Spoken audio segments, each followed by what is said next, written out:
Umar radıyallahu anhu bir gün Peygamberimiz sallallahu aleyhi ve sellem'e geldi. Kelсе Peygamberimiz sallallahu aleyhi ve sellem balaxanada bolot. Balaxana degen ekinci etaj. Ekinci etajında jasap koygan bolot. Ошол жакта Peygamberimiz turgan. Peygamberimiz geçse Peygamberimiz kamışın üstünde jatat. Kamıştın jatkan üçün bayağı denesine nemeler izi düşüp kalgan kamıştın izleri. Kirse bölmesinde bir piyala, bir çini, aslında bir çadır, kamış, başka hiç teke yok. Anan aytat, ya Resulallah, bu kafirlerin avalını kara deydi. Kisra'nı kara, Kaysar'dı kara, ошол vaxtdagi dünyanın çoğun padişahlары. Alar ne degen nematda yaşap atat. Siz Allah'ın elçisi, siz yaşaşınız şundayбы dep.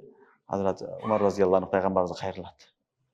Peygamberimiz sallallahu aleyhi ve sellem aytkanda Resulullah sallallahu aleyhi ve sellem aytat.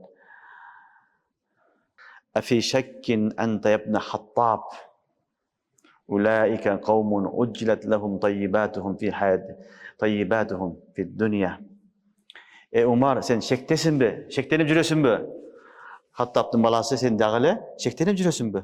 Al uşunday kavm alardın kılgan jakşılıklarını Allah Taala bul dünöde ne kıldı? Teze berdi degen. Bul dünöde berdi. Ulaika kavmun uccilet lehum tayyibatuhum. Alardın kılgan jakşılıklarını Allah Taala bul dünöde berdi degen.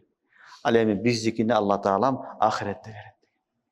Oşun üçün bizge berilgen Peygamber aleyhisselam bütkül dünyoga kelgen Peygamber. Kıyamatga şeyin Peygamber. Peygamberlerdin mırgızası. Biroq kedeyçilikti ixtiyar kılgan.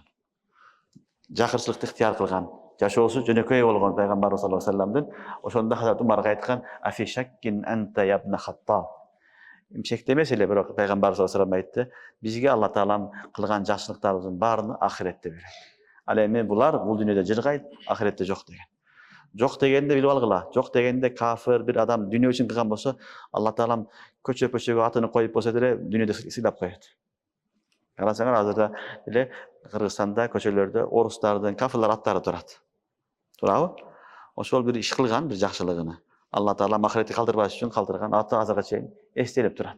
Kitepte turat, köçelerde turat. Bul dagı oşol jakşylygyny bir dünýede kaldırgan Allah Taala kaldırıp koyup atkan alem musulmandyn kılgan jakşylygyny Allah Subhanahu wa Taala tolluğu eses menen ahirette beret. Oşon üçin Allah Taala numatti'uhum qalilah. Alarga biraz yaşa berебиz. Biraz 10 yıl, 20 yıl, 30 yıl köp bolsa, dirgap yaşayt. Summa nadtarruhum ila azabin galiz. Keyin alarga alardy jançydagys öte kattu azapka majburlap alyp barabыз deyt.